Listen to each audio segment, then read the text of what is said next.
Hi there crafters, it's Marianne from MA Designs. Thank you so much for joining me today.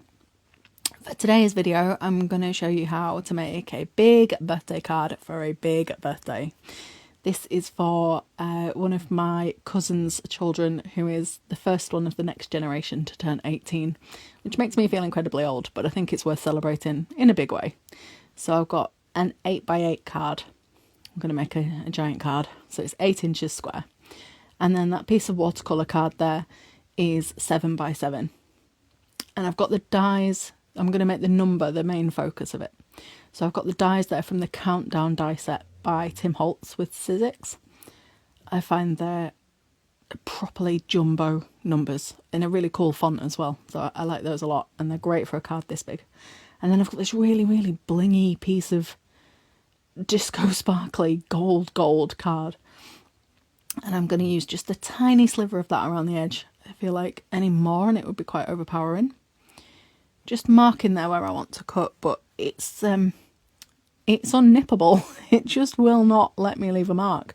So I get my scissors instead and just make tiny little cuts where I want to get the guillotine to cut. So I'm going to leave that tiny little border, and I'm going to use the Tim Holtz guillotine here to trim it down.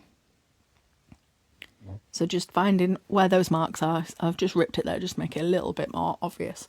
So just line that up right to the very metal edge and slice it off, and I'll use that extra piece in some other project sometime. Just lining this one up, make sure it's completely square, because I'll be really annoyed if I get it wrong at this point. And there we go. It's going to be fine. So you can really see the shimmer there from those Nuvo Shimmer Powders, that watercolour. I absolutely adore them. And I really like that big blue line. It looks like a crack in the sky or something. It's cool. And I've also got this little frame that was an offcut from previous cards that I've made out of that giant sheet of watercolour. So I'm just trying to find a piece of gold mirror and cut it with the next size up in that die set.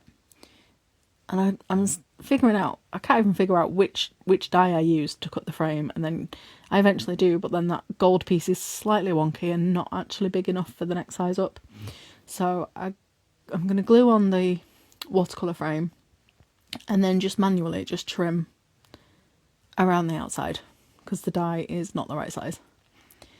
So I'm going to stick this down. I'm going to use tweezers rather than try and get my fingers in all that glue. Press it down and then put the dies on top just to weigh it down while that glue grabs. And then I'll use these numbers here, the 1 and the 8 from the Countdown die set. I always like to put the blue at the top. It feels more natural, probably because the sky is blue and you're used to seeing that at the top, I guess. So I go and use my Sizzix Big Shot Switch Plus thing, the giant A4 Tim Holtz and Sizzix black electronic die cutting machine. With this being 7x7, it won't fit through the Big Shot, the regular Big Shot.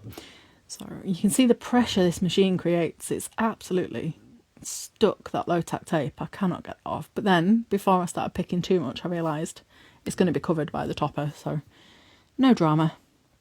And then I tried to cut this tiny gold border around this frame, but I don't know what was going on with my skills today, but I could not line this up for love nor money, and it ended up really wonky. So I decided to just cut that flush to the frame using the scissors. So I'm just tilting my scissors backwards slightly so I'm cutting the gold just smaller than the piece in front, so you can't see any edges. Line those up, make sure that's a perfect fit. Again, try and get the blue to the top. Try and line everything up so it looks like it's all come from the same piece. And I want to just pop up these numbers. I'm making these numbers the main focus. Obviously 18 is a big deal, so I'm just popping these up on what feels like a few hundred foam squares, and it was quite a pain actually trying to make sure they were fully lined up, because the numbers are not much more wide than the squares themselves, so I didn't have a lot of room to play with.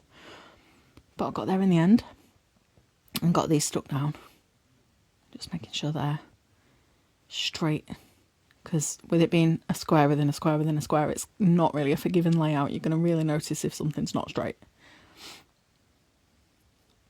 Just checking everything fits, check that that's going to cover that bit of tape, which it does. But I am going to need some gold. So I'm regretting chopping off that frame. But we can always just take an extra square out of the blingy disco card. So I find the die from the square die set that's one size bigger.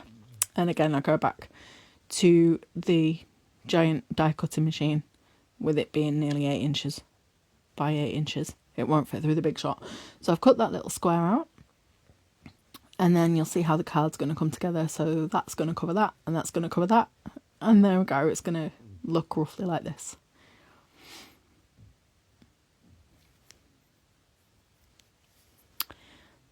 But I do need a sentiment. And I figured more gold. I think there's not enough gold yet. So I'm going to die cut some words. I'm going to die cut happy birthday today. But I couldn't find a set that had the word today in. So I've got the happy and birthday there from Gemini. I love the font. They're really big scripty fonts, but they're just together, just a bit too big for this card. So instead I've picked happy and birthday from a set of dies from Simon Hurley working with Spellbinders. I believe it's just called Everyday Sentiments. So it's happy and birthday, and I like the proportion of that much better than the giant ones. And then I find this little old alphabet set. I cannot remember where these came from. There's no brand, there's no packaging. Possibly from somebody's craft clear out on eBay. Possibly from a car boot sale even. So I've just got the letters for the word today. Trying desperately to get that Y out of the die before I realise that it's stuck in the card. Is it just me? Or do other people do things like that as well? And then taking the happy birthday out of this card as well. This one's a bit more swirly, so it's sort of gripped in a little bit more. But I just wanted to make sure I keep hold of that tittle, the dot for the eye. Don't want to lose that. So there we go. I'm just lining everything up. Now, because there's been so much water on this watercolour card, it's a little bit warped, a little bit curly. So I'm using copious amounts of liquid glue. And I'm going to stick it down to that gold. I don't want that gold glitter to shed and this to all come off. So plenty of glue is in order. But because there's a big hole in the back of it, I get glue all over my desk as well. Never mind, it'll wipe up. So I'm just trimming this down. And then I get a load of glue on my trimmer as well. Luckily it's a water-based glue, so it's all fine, it all comes off. But you can see it curling up there because there's so much moisture now with all that glue. But it needs it to stick this really thick watercolour card down to this really, really glittery disco card. So now I'm just using my Tim Holtz design ruler, which has that 0 centre in it, to make sure that that card is central and straight. So lining that up, and then again gluing the topper down to the extra piece of glitter, using so much glue. I would never normally use that much liquid glue on that size, on that area, but I feel it needs it to stick it to the glue, to the glitter. Okay, so we're gradually getting there. So just now going to fiddle all the little bits that are clinging in between the letters in the holes, and then line up these letters and make sure they're central and roughly straight. Once I'm happy with that layout, I'll start gluing it all down. Again, using the liquid glue, because I've used the watercolour, it's the tonic Nuvo Shimmer Powders that I've used to watercolour this card. Because they're powders, there is that sort of sheen to it that it doesn't really come off. It's not bad, but I feel like I trust liquid glue better for adhering things to it. I feel like if it was double-sided tape, it might just peel off fairly easily. So I'm just lining up these letters and then working from the edges and then the middle and then the O and the A, just to make sure that those are fairly evenly spaced letters. I find if I start at the left and try to go along to the right, I find it more difficult to get even spacing and try and get central on my card. So that's how I do it. I do the outside edges first, and then the middle, and then the bits in between. And then just trying to glue the happy and the birthday down without distorting these letters so much. They're really delicate where the letters are joined. So, yeah, try to get them as straight as possible. Use an old diamond painting tool to pick up the tittle and put it on the dot of glue. And then I'm using this really heavy duty wide double-sided tape. I don't think this is craft tape. I think it's meant for some trade, for some industrial purpose. I cannot remember what, but again, I found it on the internet and it is so sticky. But there's so much heft to these two pieces of card, this glitter and this watercolour, that I think it really needs that to keep it flat. So there we go. One heavy duty, super glittery, super shiny, big birthday card for a big birthday.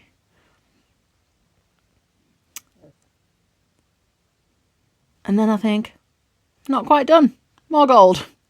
So I'm going to add a exclamation mark, but I couldn't be bothered to dig out my dies again, so I've just made one from that leftover card.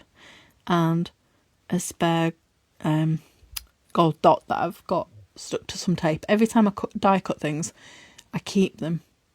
I stick them on tape just in case, the little dots. And one has actually come in handy. So again, I use my diamond painting tool just to pick that up and pop it on that glue dot.